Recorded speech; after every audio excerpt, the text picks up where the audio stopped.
across-the-board reduction in corporate taxes.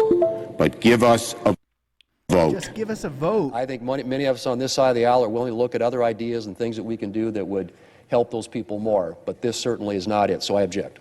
Mr. President. Objection is noted. Just very briefly. The Democratic leader. Someday soon. What? Objection is noted. Just very briefly. The Democratic leader. Someday soon. Yeah. Mr. President, the only thing I would say through the chair to my friend from South Dakota is many of the proposals he proposed as alternatives to our proposal, the Republican majority objected to when we had our negotiations. The Senate can start off this new year by adding to that sense of hope by sending $2,000 checks to struggling American families. Thank you. The Senate can start off 2021 by really helping the American people. Send it now. We can start off 2021 by sending $2,000 checks to struggling American families to carry them through the darkest and final days of this pandemic.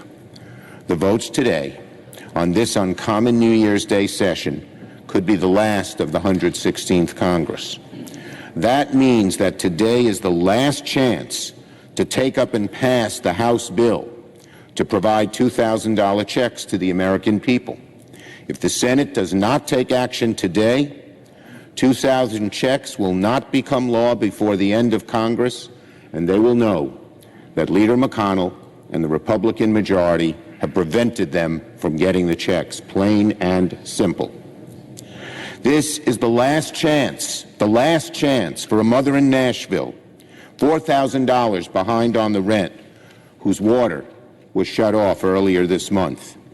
This is the last chance for the medical receptionist in Macomb, $2,100 behind on the rent, whose electricity was shut off in September on her son's third day of virtual kindergarten. Kid can't go to school. This is the last chance for 12 million Americans who have fallen nearly $6,000 behind on rent and utility, or the 26 million Americans who have had trouble putting food on the table. The last chance. Make no mistake about it, $600 has never been enough for them. This is the last chance to deliver $2,000 before a new Congress is sworn in, and the legislative process must start all over again. For once, we have progressive Democrats, conservative Republicans, the President himself, and not to mention, of course, the majority, the vast majority of the American people singing from the same songbook in support of these checks. We have a bill that's already passed the House. All we are asking for is a simple vote in the Senate. I, for one, am confident it would pass if given the chance, and that may be the real reason that Leader McConnell and the Republicans don't want to bring it up. We have had many opportunities this week to vote on the measure. Senator McConnell has blocked every one of them. We have offered to vote on whatever unrelated issues the Republican leader says he wants to vote on, so long as we can get a clean vote on the House bill to provide $2,000 checks. The only way to actually make it happen in this session of Congress. That offer still stands. That offer still stands. But give us a vote on the House bill. It's okay if the Republican leader opposes checks. It's okay if the majority of Republican senators oppose the checks. They can make their case to the American people and oppose the bill. But let us vote.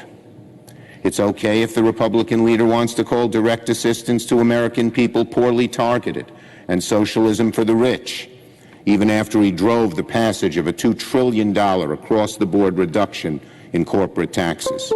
But give us a vote. I think many of us on this side of the aisle are willing to look at other ideas and things that we can do that would help those people more, but this certainly is not it, so I object. Mr. President. Objection is noted. Just very briefly. The Democratic leader. Someday soon. Mr. President, The only thing I would say through the chair to my friend from South Dakota is many of the proposals he proposed as alternatives to our proposal, the Republican majority objected to when we had our negotiations on the CARES bill.